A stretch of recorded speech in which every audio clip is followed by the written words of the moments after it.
Well, good afternoon, everyone. First, let me just say I'm so delighted to welcome Foreign Minister Rasmussen here to the State Department, to the United States, and for this, I think, very important occasion.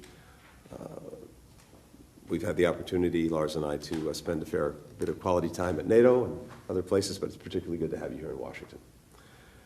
For nearly 75 years, the United States and Denmark have been close security partners and NATO allies. Our forces are working to protect communities from terror in the Sahel. We're upholding freedom of navigation in the Straits of Hormuz. We're strengthening deterrence together in the Baltics. Denmark continues to play a leading role in ensuring Putin's war on Ukraine remains a strategic failure.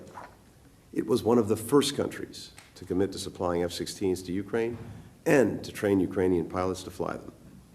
Earlier this month, Denmark pledged to provide $1 billion worth of tanks, drones, ammunition, and to jointly fund the donation of new Swedish armored personnel carriers, all of which will help Ukraine defend its territory and its democracy.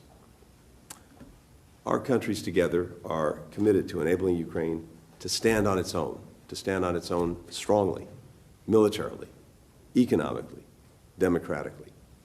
That's why President Biden's supplemental budget request is so critical and why we'll continue to work with Congress to pass it. The defense cooperation agreement that we're about to sign will further strengthen security collaboration between our two countries.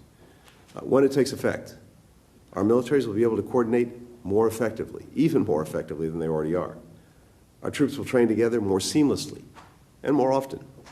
We'll enhance NATO's interoperability, allowing our alliance to better safeguard peace and stability for people all across the continent.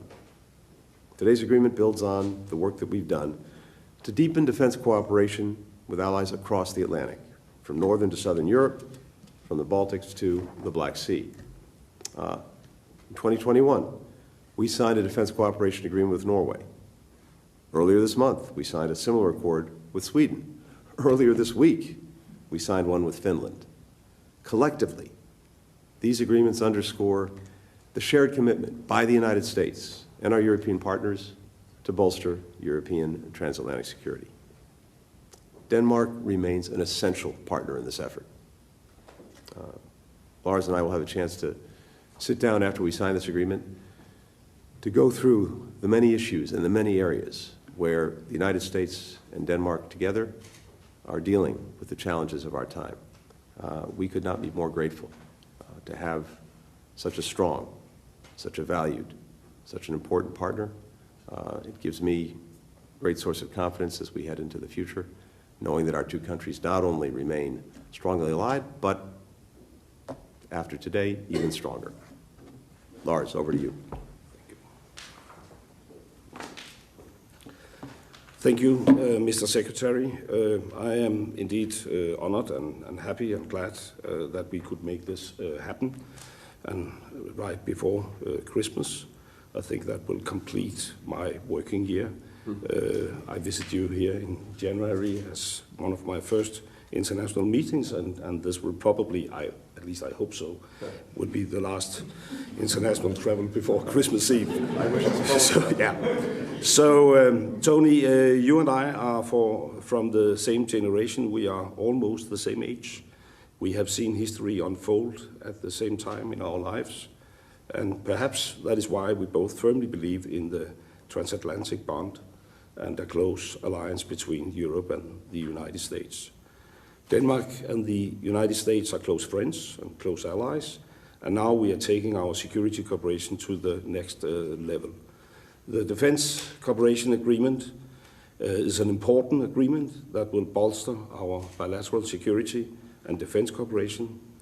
It will also enhance our cooperation in NATO and in the Nordic region. And as you just mentioned, you have made similar agreements with our Nordic friends.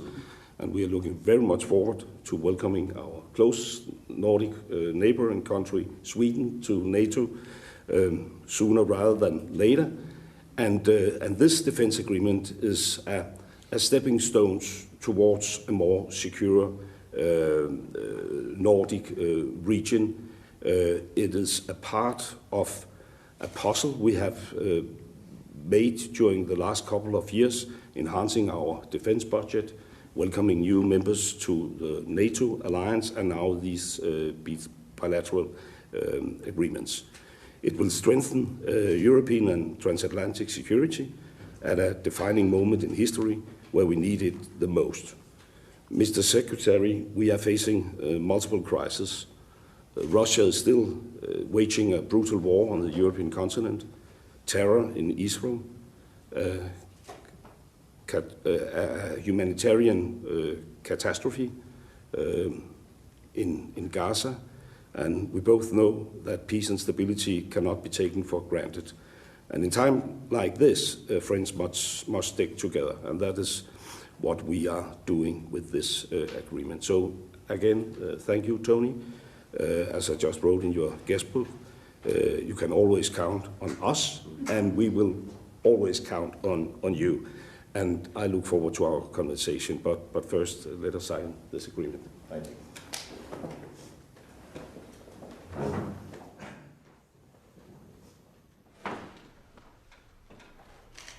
Good morning. Secretary Blinken and Foreign Minister Rasmussen are signing a defense cooperation agreement between the United States and Denmark.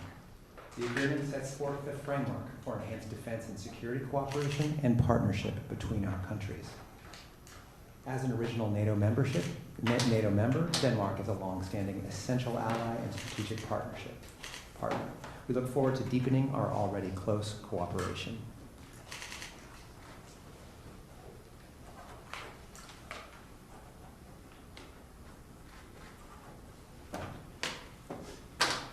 All right.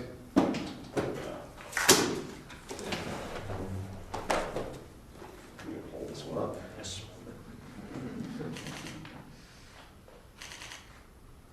Thank you, sir. Thank you. Thank you, everyone.